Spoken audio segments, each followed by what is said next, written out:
Okay, let's do a quick, what do I think here? I don't want to call this a review because I don't look at it as such. I'm not staging it. I'm not going to make it look good. I'm not going to put bells and whistles. I'm not going to paint it in gold. I'm not going to bow down to it. I'm just going to tell you what I think of it. What do I think of this antenna? Well, first let me say that I've done a couple of these on this antenna, and I keep going way over in time. Now there's a part when I actually take this antenna, put it on this magnet mount, put it on the roof of the vehicle, take out two analyzers, antenna analyzers, run it through up to 2.7 gig. I can't take it up as far as it says, so I can take it up to 2.7 gig, and that's that. So I'll put that video at the end of this one. So, what do I like about the antenna? Well, it's a real easy antenna to put together. It really is. You couldn't get it any easier. One page, basically nothing on it other than step 1, 2, 3 and a little bit of warning. That's it. It's done. Everything is marked out in picture form, so it makes life easy. The darker lines is something I just did so that I can look at it real quick, because the lines with the little dimples on the end, those are the bent elements. There's straight elements and bent elements. So that's what I did. When they measure the element, they measure it from the bend up, which is also on here. So again, it's user friendly as far as putting it together. They give you a little diagram here of the order in which it's put together, because you can't take it apart if you wanted to. And then they show you a picture of what it looks like when it's complete. So it's easy to put together. They do say something here though before installing. Element lengths are critical. The length of the elements are critical. Do not change any element lengths. Basically, don't cut or change anything. This antenna is made to work with itself. So each element is going to rely on another element in order to do what it's supposed to do. By changing one, you've changed them all. So that's what they're saying, basically. Don't change anything. Put it together. It should be a plug-and-play antenna. Now they say it's going to receive from 25 megahertz to 6 gigahertz.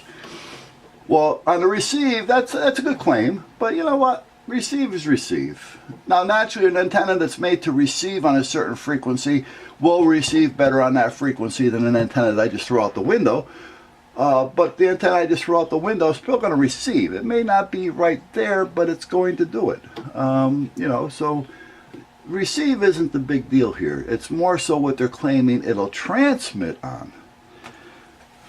Now, naturally, whatever it transmits on, I want it to be able to receive on. Now, they're saying it's going to transmit. Now, this is on their website, mpantennas.com. You go to their products and you scan down for a while, and you'll come down. You'll come to this one, and then you'll see their base unit.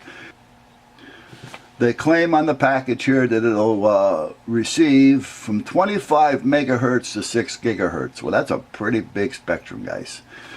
But on their website, they tell you that it'll transmit. RX is receive, TX is transmit. From 88 megahertz to 6 gigahertz. Well, that's what I'm interested in. That's what I want to see. That's what's going to prove this antenna to me or not. Now, what do I like about the antenna? I like the way that it's simple to put together. You can put it together in just a few minutes. Just take your time and make sure your elements are match light. It doesn't make a difference where you start it, as long as you follow the order. You know, for instance, if you put in a 14-inch here, well, next to it you want to have the 11. You know, so you want to make sure that they're in the order. That's the only thing that they ask. The bent elements, they put a notch in there, so when you tighten it down, the Allen screw is going up against the notch, which is a good idea because it'll prevent the antenna, the bent element, from leaning when you're driving along. It may want to start to twist on you because it's going to be off balance, so they notched that so that it wouldn't happen. Good idea. Other than that, I don't care for this antenna, to be honest with you. Why? Well, first of all, here's the mount. This is what holds the antenna to the vehicle. There's a brass ring in there, threaded, which will thread down onto the threads on your mount, whatever mount you're using. If it's a surface mount, you know, through the hole, you screw it down. Whatever it is, that screws onto that. Well, this whole thing is plastic. Now, a lot of companies make these out of plastic. So they're not the only one. But the problem being is, with this plastic, it's going to break. It's going to crack, and you're going to lose your antenna. And that's guaranteed. It's going to happen. Now, in the video that I'm going to put after this, all right, behind this one, you'll see when I'm out there, I show you a mount that's only been on the truck for about a year. And actually, it's been a little bit less than a year, but I say a year. And I'm going to show you all the cracks in this mount that's out there in less than a year's time. That antenna, if I don't change it, I'm going to end up losing the antenna. And all that's on that one is a piece of 19-inch stainless steel that I use for 2 meter and some Coast Guard frequencies. Hold on, let me turn that down. That's one that I don't need to hear. Sorry for the inconvenience, guys. But meanwhile, you guys know that I have all kinds of noise going on around here. So when that does start to crack and it does break, and seeing that's the only thing holding this antenna to the vehicle, you're going to lose your antenna. And you're going to lose a $90 antenna. $90. It's not a piece of steel that you pick up for $5-10. You're losing $90 antenna. And then naturally you have to buy the mount so you can use it on the vehicle. Now they do say that it doesn't come with a mount. Most of your professional antennas and your amateur antennas don't come with mounts. However, there are a few out there that give you that mount. But meanwhile, that mount should not be. Now they do make these mounts out of different material.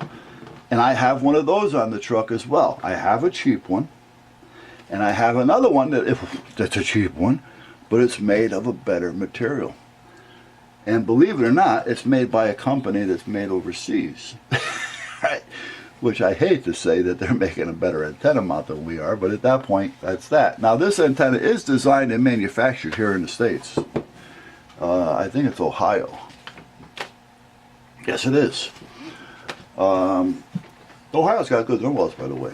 But meanwhile, I don't care for the mount at all. You're going to lose it. Especially on a $90 antenna. They want to earn. That's what they're in business for, so I can understand that. All right. They do have a little bit of research and development, the setup, the tooling, and everything to get this antenna out there, whatever people it takes, the labor, so on and so forth. Now again, I know all about that because I was in research and development for Marlins Firearms and Winchester Repeating Arms when they were here in New Haven, in Connecticut. I was in the research and development department. You started out at Winchester's. Marlins Firearms found out about me somehow and offered me a job with more money, and I said, okay, I was gone. So I've been in research and development. I've been in sales. I've been in the wholesale department. I was in wholesale. I know all about distributors. I've been there, done that. Retail. I've owned an operation. I had my own products. I had my own retail outlet. I know. I've managed stores, electronic stores. I know. All right? I know that this isn't going to work. I also know is that if I threw this antenna in front of somebody and I said, oh, you know what, here, take this surface mount with it, they are going to be a customer of mine for life because I gave them something that normally doesn't come with it. You know what, guys? Give us a surface mount antenna. With that surface mount rather, we can make it fit whatever we need it to make it fit, or it may come in handy down the line. And I can say, oh, I got this when I bought this antenna. They gave me this mount. Let me use that one. Right? Give us 15 to 17 feet of coax with it. Give us a PL259 connector. Now that might not fit all the radios, but there's adapters to make that PL259 to connect to just about anything else that's out there. Give us the mount. It's not going to cost you anything. Now, when I say anything, it's not going to break your bank. So, throwing in a surface mount would not hurt at all. If anything, it would help. Making this out of a better product is going to cost you a couple dollars more probably in the long run by the time you set up and tool up for it. But you know what? It's going to help. Right? And I don't mean give us these things and go up on the antenna from 90 to 99. you're already getting a good price for this. Your profit margins are good on this. I can guarantee that. If it isn't, you know what? You shouldn't be making them. Now, I don't want to get harsh. I'm not trying to make enemies. I'm just trying to be straight. That's the way I am. People that know me, I'm going to tell you, I tell you what I think. And that's what I think. They call it opinions. This is my opinion. Again, I'm not doing this to make brownie points. I'm not looking for any awards. I'm not looking to do any other, what you guys, I guess, would call a review. I'm just telling you what I think of this antenna that was sent to me because I was thinking about buying one. And at this point, I'm probably not going to buy it because I don't care for it. I really don't. And I don't want it for nothing. I don't want things for nothing. I don't like to owe. I don't want to know. I'm not going to be bought. My integrity is worth more than that. So at that point, that's where we're at. Now, I don't think I forgot anything. And I'm into 13 minutes, which isn't bad. All right, I'm doing good here. So throw in a surface mount with 17 feet, 15 feet of coax. Throw in a PL259 connector because most of your radios will take that. If they don't, there's an adapter to get it to where you want it to go from that PL259 connector. You take a surface mount and you can adapt that to fit if you have a little shop. You know, sometimes I think people all have what most of us out here on YouTube have, that have our little shops, that if we want something, we just make it, you know, but that's not always true. But for most part, if you gave me a surface mount, I can make it fit just about anything I want it to fit without drilling a hole through the vehicle. So give us that, you know, show a little, here you go guys, here's a give me. Here's a little bono for you, you know. So that's it. So $90 for an antenna. I don't like the way that the mount's made. That could be made of better material. And I can show you. Well, you'll see when you watch the video behind this one because I'm going to put it right with this one, and you'll see what I was out there. The SWRs were good on 2 meter and 440. Which is your VHF and UHF bands. Within a certain spectrum of that, they worked fine. You know, where I was comfortable with it, I would use it there. But as far as the other frequencies, they started going a little bit high on me to where it started to get to a point where I wouldn't use it. All right. Now, certain radios and certain frequencies, certain power, you know, sometimes the little higher SWR is not going to make a difference, but for the most part, you want to see a good SWR. Okay, so we're in the van. The antenna's on the roof. I'll show you all that in a minute.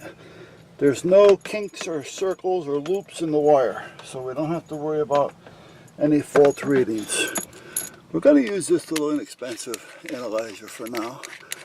It works. It's not a big deal. I've tried it. I've compared it with the rig. I've compared it with a couple others, and we really haven't got any issues with it. So right down here, now I'm seeing it in purple. You guys are probably going to see it in white.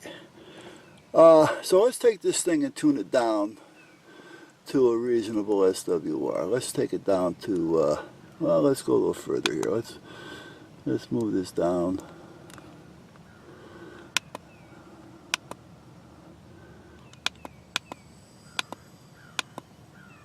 You know what, let's take it right. Let's leave it there, 130. Yeah, let's leave it at 137. Okay. So, at 137 megahertz, as you can see, over near my thumb, it tells you what it is. Frequency's up on top. Okay. And that's kind of like where we're at, SWR-wise. It's showing us a 1.7. Okay.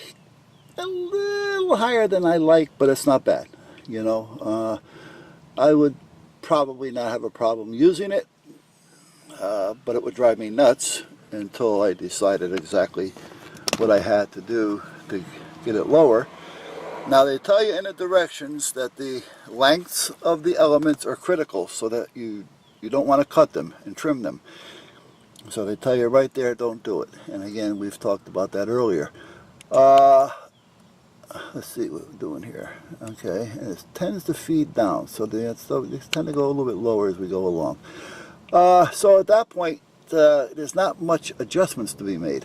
Now you may be able to fool around with it a little bit if you wanted to change the coax lengths. Sometimes that'll work, you know, to kind of give you a little security in your readings. But there's nothing in the directions saying that you need any specific length of coax. We've gone through that earlier in this video.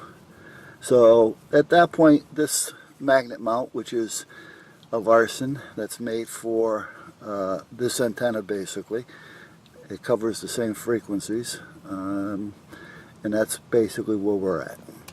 Okay, so they're saying this antenna will transmit and receive, but more so transmit up to 6 gig. I cannot go that high with this little piece. I can only go up to, I think, 2.7, but we'll jump it up to 2.37, and that gives us a 2.5 SWR, 2.499. Okay, now I can back that down a hair. Let's just say go down to 220 or 217, and it does come down a little bit, but we're still in the 2+ range, which personally I wouldn't use it there. You know, I'm a little bit of a SWR addict. I like to see low. Again, I don't even care about 1-to-1, to be honest with you. I like 1.2, 1.3, up to maybe 1.6. Once it starts going over 1.6, I start kind of saying, and I'll do what I can to get it down to that 1.6. If it goes to a 2, more than likely I won't use it at all until I can get it down. But again, depending on the radio and depending on the frequency. But again, I just like everything lower. So we're up to 3. Let's go down to 2 for a minute. 2 point. Okay, so we're at 2.24 there. Let's go up to 3. Now, as we're going up to 3, they're coming down a little bit. You see a 1.844. 4, we've got a 1.4, which is good. We hit 5. We're back up to a little 2, a little over 2. Now we're getting a little steeper in the 2. Now again, there's not much going on up in here, so these are frequencies that, you know, there's far and few between using these frequencies. 8. Now we're starting to get up into the more of the cell phone stuff, but still, again, that's a whole other ballpark. And then we're up here with 2.39, and now we're going to start jumping up into where we're calling so-called the higher end, and now we're jumping, as you can see, all over the place. 1.8, 3.4, 4.6, 7.7, 8 point. I mean, it just seems. Now we're down to 4, so it's not very stable. 13. Whoa. All right. So we're really not stable enough to where I can say I would trust this antenna up in these frequencies that they claim that it'll work on. Now I can't go above this 2.7. That's all there is to it. But as you can see, it really didn't do anything for us at that point.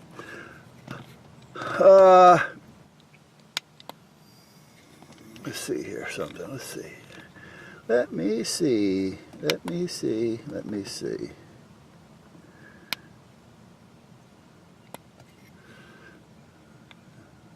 2.7. No, I don't care about the 2.7. There, 3. 1.37. So in the lower UHF bands, it seems to be okay. Let's scoot up to, we'll say, 147, which is within the 2 meter frequency. It's not bad there. I'd use it there. 1.5, I don't mind that at all. 1.7, that's a Coast Guard frequency. I don't know. We're getting a little high for me. I would use it. I wouldn't get long-winded on it, but I would use it. Now let's take this down to here. Let's take it down to 1.51. Okay, it's a little high, but again, I would use it there without a problem. I'd definitely be able to get out I feel a little better. I'd be cleaner. If I were to get it lower, I'd be happier, let's put it that way. So, but that's where we're at. So basically, you can see what we're doing here. The lower band, it's fine, in the 2 meter frequency, your low, your VHF, which actually stands for very high frequency. All right, now let's run it up to, let's go up a little bit. Let me get over there. Let's go up to 400. Let's go down to 440. And we'll take it down one more step. Let's go down to 440 right on the money. And it's not too bad on your ultra high frequencies, your UHF. So for UHF, VHF, I would be happy with it. I just don't know if it's worth having it up there looking like it does for what it's actually going to do for me, you know, as far as another antenna.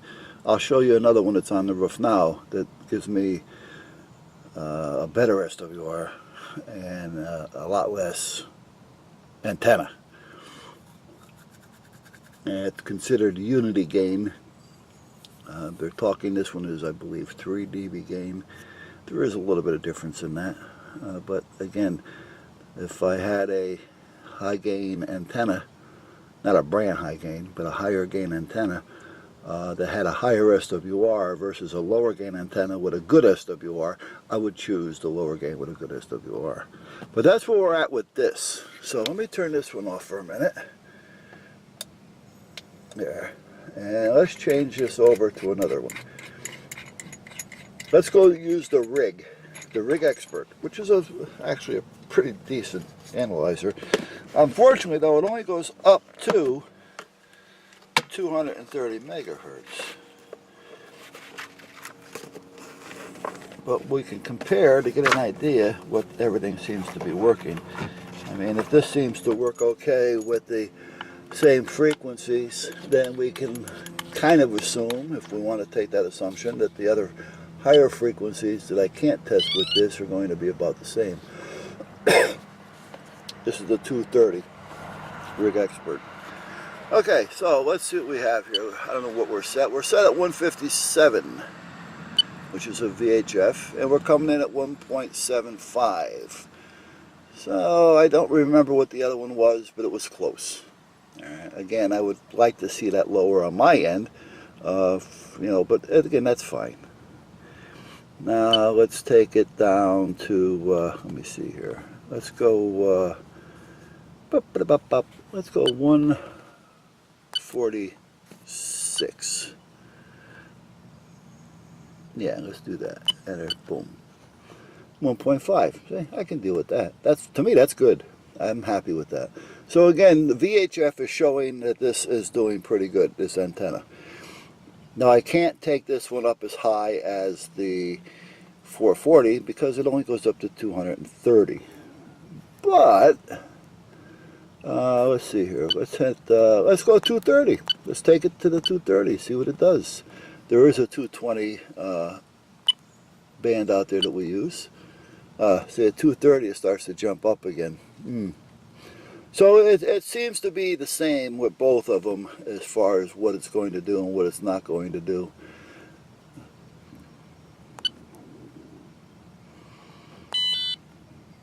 No, let me get out of there. There we go. Come on, get over there. Stop it. Okay, now, clear frequency. Thank you. Move over. Thank you. Let's take this down.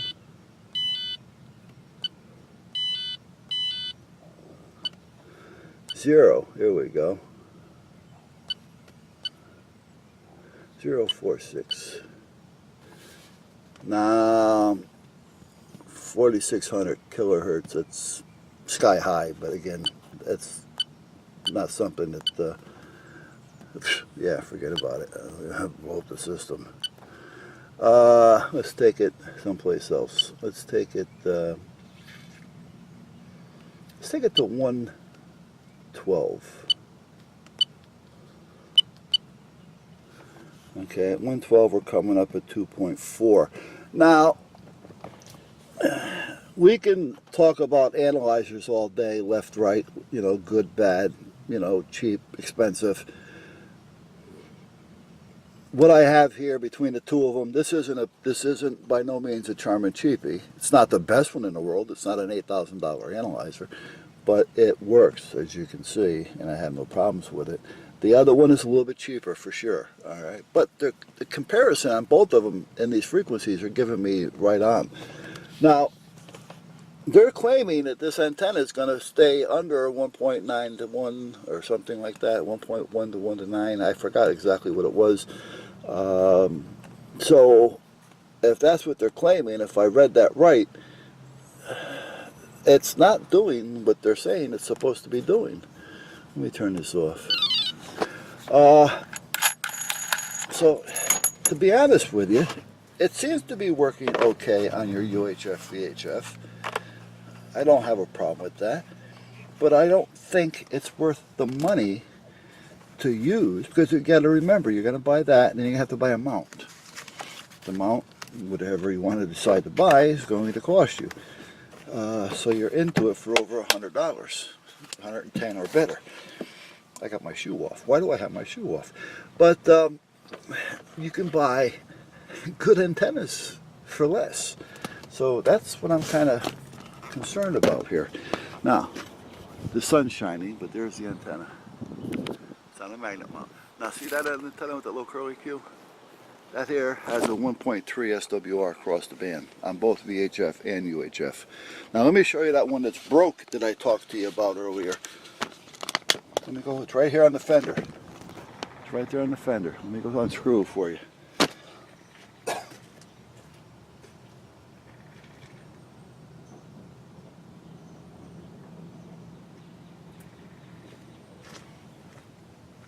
Okay, so here it is. This is just a quarter wave. It's 19 inches, 19 and a quarter inches. I don't even think it's that, to be honest with you. I may have taken it a little bit higher because I use it for the Coast Guard as well. Same mount. Remember I told you? There's that same plastic mount. Same mount. Okay, well, let's see if we can see it in here. Do you see that crack? Let's do this a little bit differently here. Let me see. I'm trying to get it so we can see it, or at least where I can see it, and then hopefully you can see it. All right, do you see that crack?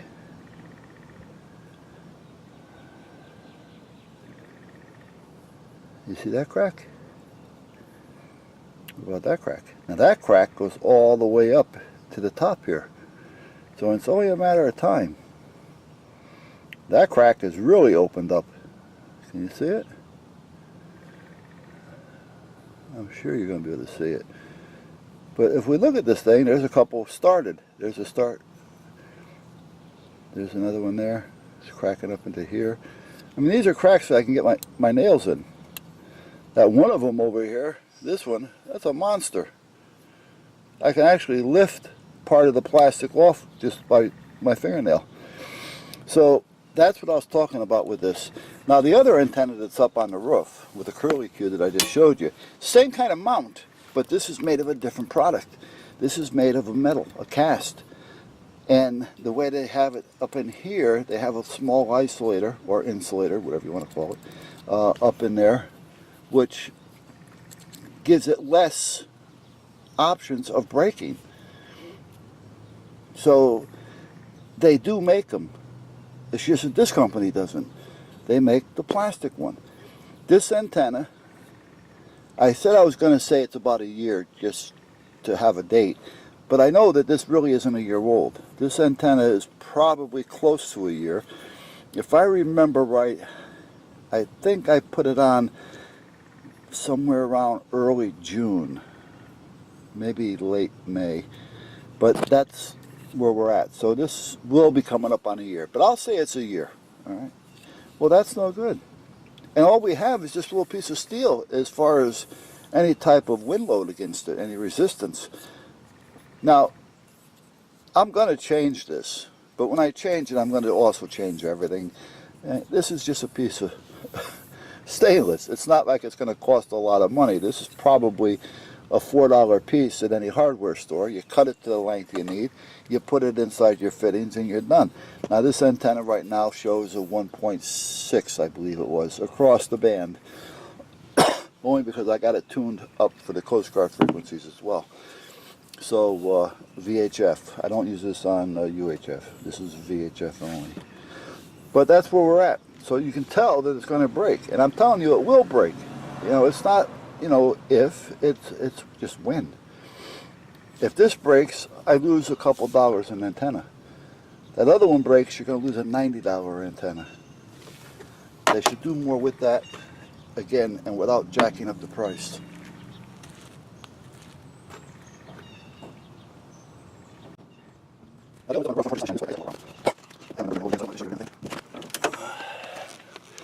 There's my radio station in here, computer. Now this one, see, I don't know if you're seeing that because I can't tell right now. I'll go sideways with it. That's a tram mount. That tram mount is a real generic company, basically. It's not tram as it used to be, but you can tell that that is a good mount. And it's also an NMO. That's the type of mount that that antenna should have on it. So you can see right off the bat that it's a different material.